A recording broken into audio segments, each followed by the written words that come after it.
Shalom sahabat LTVC dimanapun Anda berada.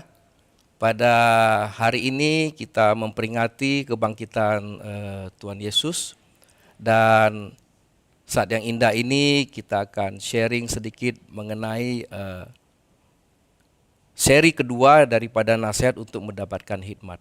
Rasul Paulus menulis di 1 Korintus dikatakan bahwasanya hikmat yang benar itu adalah kita bisa menerima Yesus mati di atas kayu salib menebus dosa-dosa kita, dan pada hari ketiga dia bangkit dan kemudian dia naik ke surga. Itu adalah hikmat yang benar. Sahabat LTVC dimanapun Anda berada, pada beberapa minggu yang lalu kita telah mendengarkan seri pertama nasihat untuk mendapatkan hikmat. Di mana beberapa minggu yang lalu seri yang pertama itu kita membahas bahwa hikmat dan pengertian itu bisa didapatkan dari orang tua. Kemudian fokus kepada didikan dengan mendengarkan sepenuh hati akan mendatangkan kecerdasan ilahi. Sahabat LTVC, untuk mendapatkan hikmat dan pengertian, di dalam hati kita harus memiliki hasrat untuk dididik dan mendidik. Ya, sebagaimana tadi kami diskusi sebelum ibadah ini, kita bisa memerintah tapi kita juga mau diperintah. Tapi dalam hal hikmat kita bisa dididik dan kita bisa mendidik. Menjunjung tinggi hikmat, pengertian dan pengetahuan, maka Tuhan akan memberikan mahkota kepada kita semua. Dan Tuhan menyediakan mahkota buat kita bagi orang-orang yang mau dididik dengan hikmat dan pengertian. Nah, hari ini kita masuk di seri kedua nasihat untuk mendapatkan hikmat. Di Amsal 4 ayat 10 berkata demikian. Hai anakku, dengarkanlah dan terimalah perkataanku, supaya tahun hidupmu menjadi banyak.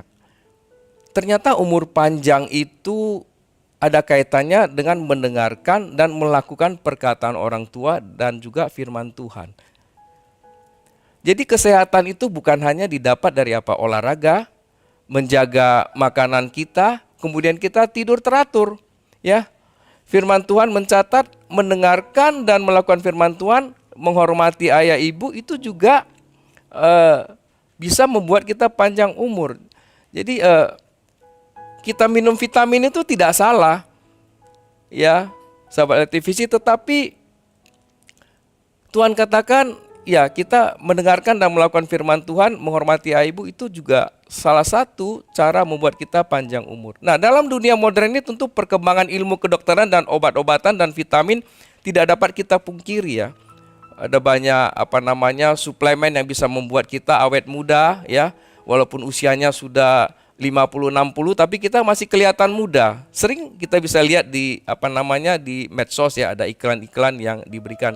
Nah, itulah kemajuan daripada teknologi. Tetapi ternyata aspek umur panjang itu Tuhan ikut campur tangan di dalamnya, ya.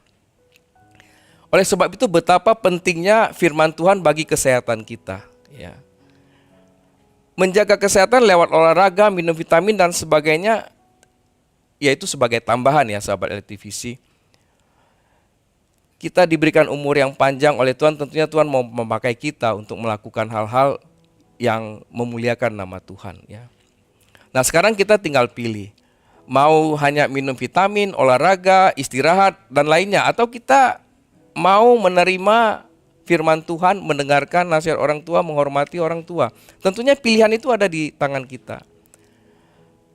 Tuhan mau kita berjalan bersama Dia sebenarnya, ya. Yang lain-lainnya itu hanya tambahan. Kemudian di Amsal 4 ayat 11 dikatakan, aku mengajarkan jalan hikmat kepadamu, aku memimpin engkau di jalan yang lurus. Ternyata berjalan saja perlu hikmat. Jadi kita tidak boleh asal jalan. Mengapa sahabat LTVC? Karena di jalan-jalan itu banyak jerat. Itu tertulis di Mazmur 142 ayat 3, 141 ayat 9, kemudian 140 ayat 5, 124 ayat 7, kemudian 119 ayat 110. Ada banyak sekali ayat-ayat yang menulis tentang ada jerat di jalan, ya, yang dipasang orang untuk mencari mangsa. Jadi sahabat LTVC, Tuhan itu memberikan kita hikmat bukan hanya untuk kita umur panjang, tetapi Tuhan memberikan hikmat kita menuntun jalan kita. betapa baiknya Tuhan. Dia mau mati buat kita, ya. Kemudian dia bangkit, dia ke surga, dia menyediakan semuanya bagi kita. Tinggal kita mau ikut atau tidak cara Tuhan. Nah, Mazmur 119 ayat 105 berkata begini. Firman-Mu itu pelita bagi kaki kita semuanya dan terang bagi jalan kita semua.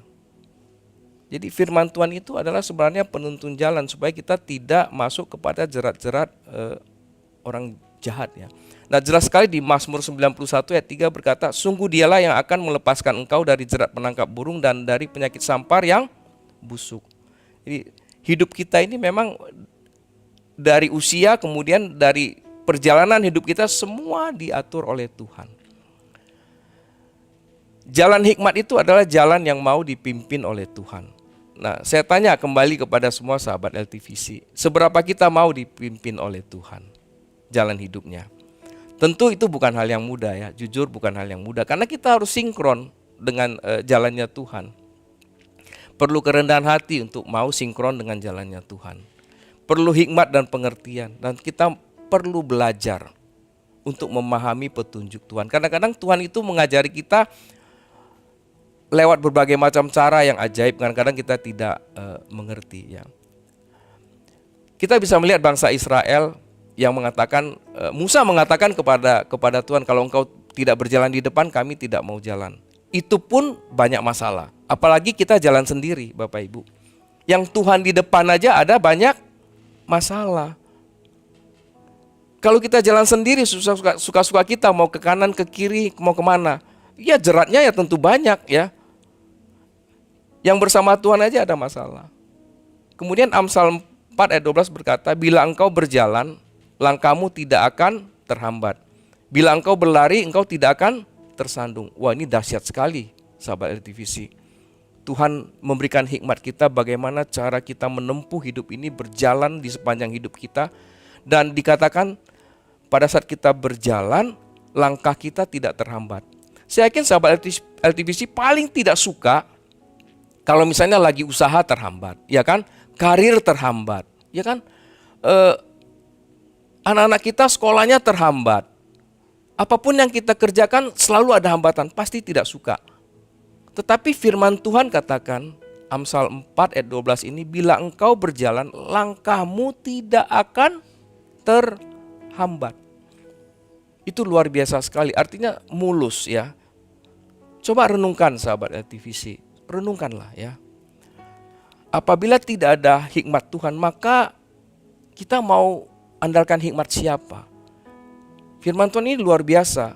Berjalan aja tidak terhambat. Dan dilanjutkan apa? Bila engkau berlari, engkau tidak akan tersandung. Wow, dahsyat sekali.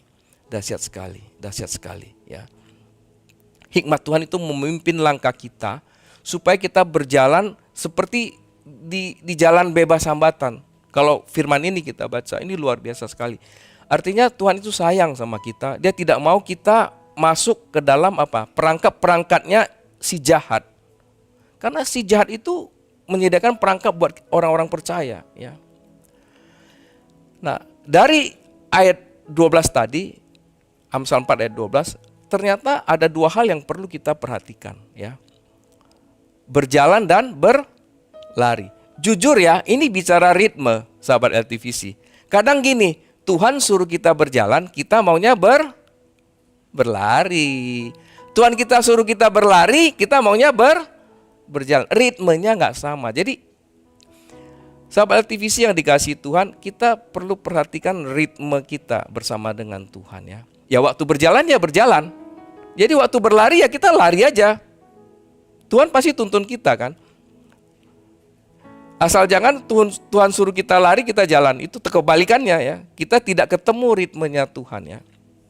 Nah, kalau kita kembali ke ayat 11 tadi, sebelum berjalan dan berlari, Tuhan sudah ajarkan atau Tuhan sudah beritahu kepada kita. Kenapa Tuhan bilang berjalan? Berarti di depan itu banyak jerat. Kenapa Tuhan suruh berlari? Karena di depan itu tidak ada jerat. Karena ayat sebelumnya dikatakan ada banyak jerat di jalan-jalan.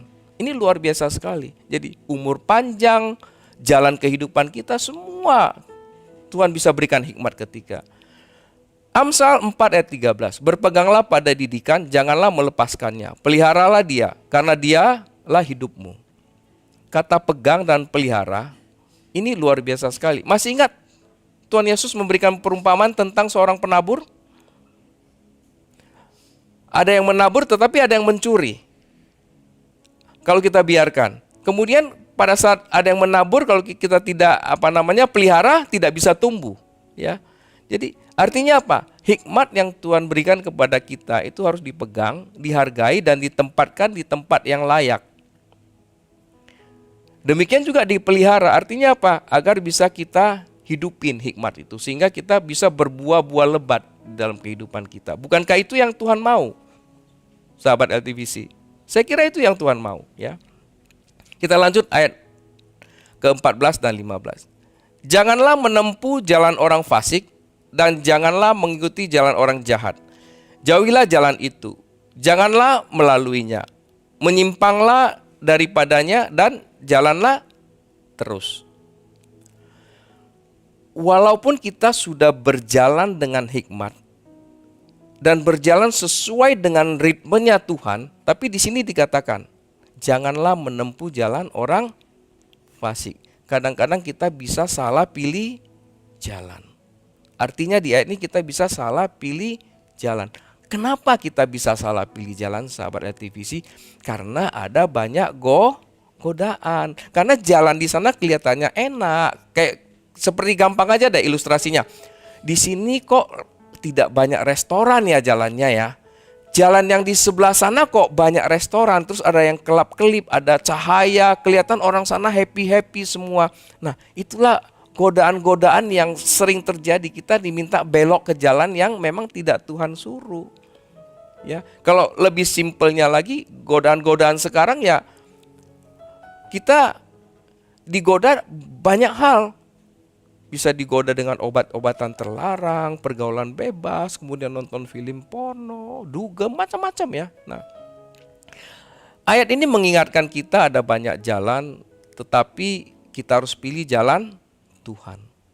Bahkan kita dianjurkan untuk menjauh dari jalan yang bukan jalannya Tuhan. Cepat putar arah dan kembali ke jalan Tuhan. Karena kenapa? Pada saat kita makin jauh meninggalkan jalan Tuhan, itu nggak gampang untuk balik. Kita bisa melihat kesaksian banyak orang yang berada di jalan yang salah. Mereka butuh waktu yang lama untuk bisa kembali kepada jalan Tuhan. Bukan hanya waktu yang lama, tapi mereka butuh upaya untuk melawan, untuk bisa kembali kepada jalan Tuhan, untuk menempuh jalan Tuhan. Itu tidak gampang, ya. Sahabat LTVC yang dikasihi Tuhan, untuk kembali ke jalan Tuhan itu perasaan kita gimana? Kita bisa melihat banyak contoh kalau orang-orang itu di luar sana ya, pada saat dia keluarganya berantakan, ya, anak-anaknya berantakan, kemudian mereka mau bersatu lagi, itu butuh perjuangan yang berat sekali, ya. Semua aspek kedagingan dalam hidup itu harus ditinggalkan semua. Sahabat TVC yang dikasihi Tuhan, ayat 16-17 berkata begini, karena mereka tidak dapat tidur bila tidak berbuat jahat, kantuk mereka lenyap bila mereka tidak membuat orang tersandung. Karena mereka makan roti kefasikan dan minum anggur kelaliman. Ayat ini kalau kita perhatikan, orang fasik aja bisa berkomitmen kepada kefasikannya. Karena mereka tidak dapat tidur bila tidak berbuat jahat. Kenapa sih orang percaya tidak mau berkomitmen kepada Tuhan? Tidak mau berkomitmen kepada kesalehannya. Tidak mau berkomitmen kepada hal-hal yang Tuhan suruh. Orang fasik aja bisa. Dia tidak bisa tidur bila tidak berbuat jahat. Sedangkan Tuhan tidak pernah meminta kita berbuat jahat. Tuhan yang baik menuntun kita kepada jalan yang benar, selalu membawa kita kepada jalan yang benar, ya. Ayat ini memberikan gambaran betapa tidak sukacita dan bahagianya kehidupan orang fasik. Sahabat LTVC, bayangin tidak bisa tidur.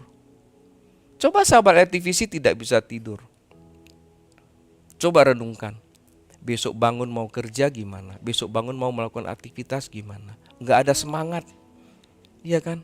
Kurang tidur, tubuh lelah, gampang dimasukin oleh penyakit, ya. Bagaimana dengan ayat tadi yang awal kita baca mengenai panjang umur? Sudah pasti sulit untuk panjang umur. Kalau orang-orang tidak tidur gimana bisa panjang umur, kurang istirahat, ya. Segala penyakit akan datang. Karena dokter aja berkata apa? Kita perlu istirahat minimal 8 jam satu hari secara medis. Kalau tidak ada 8 jam, kita otomatis sudah apa? Berada dalam lampu kuning karena kesehatan kita pasti terganggu, ya. Nah, kalau begitu kita kembali tadi mengenai obat-obat vitamin dan segalanya. Apabila kita hidupnya fasik, tidak bisa tidur, mau minum vitamin, mau olahraga, mau apapun, tidak akan berpengaruh kepada kesehatan kita karena kita sendiri tidak menjaganya, ya. Kehidupan orang fasik itu tidak dekat dengan hikmat Tuhan, sahabat LTVC, dan firman Tuhan. Tidak dekat dengan pengertian yang sudah Tuhan berikan kepada kita semua. Nah, ini adalah satu contoh. Jadi umur panjang itu ada kaitannya dengan jalan Tuhan, ada kaitannya dengan jalan yang kita pilih. Kita mau pilih jalan yang benar atau jalan orang fasik. Kita lanjut di ayat 18, 19. Ini keren banget ayat ini. Tetapi jalan orang benar itu seperti cahaya fajar yang kian bertambah terang sampai apa? Rembang tengah hari. Jalan orang fasik itu seperti kegelapan. Mereka tidak tahu apa yang menyebabkan mereka tersandung. Jelas dikatakan di sini jalan orang fasik dan jalan orang benar itu berbeda. Jalan orang benar kian lama kian terang. Artinya apa? Kian lama kita kian dekat kepada Yesus. Kian lama kita akan sama seperti Yesus karena kian lama kian terang. Yesus itu adalah terang, ya. Dan jalan orang fasik berada di dalam kegelapan. Nah, kalau di dalam kegelapan, tahu arah nggak, sahabat LTVC? Nggak tahu. Arahnya kemana nggak tahu. Pasti masuk perangkap, pasti masuk jerat. Memang ada dua jalan, sebagaimana Yesus katakan. Ada jalan sempit, ada jalan lebar. Tinggal kita mau pilih yang mana. Jadi hikmat Tuhan di seri kedua itu adalah bagaimana Tuhan menuntun kita panjang umur, ya. Mendengar firman dan melakukan, ya, firman Tuhan itu membawa kita kepada umur yang panjang. Kemudian hikmat itu dan pengertian itu mengatur ritme berjalan dan berlari agar dapat kita lepas dari jerat-jerat orang fasik. Dan hikmat dan didikan itu harus dipegang dan dipelihara agar menjadi jalan kehidupan bagi kita. Sahabat LTVC yang dikasihi Tuhan, hikmat dan didikan membuat mata rohani dan jasmani kita terbuka dan bisa membedakan kehidupan orang fasik dan kehidupan orang benar. Saya berharap sharing yang singkat ini bisa diterima oleh sahabat LTVC. Ini adalah seri yang kedua, nanti kita akan ketemu di seri yang ketiga mengenai hikmat daripada Tuhan. Shalom sahabat LTVC, kita akan perjamuan kudus. Sebelumnya kita akan ada satu pujian, kita nyanyikan satu pujian.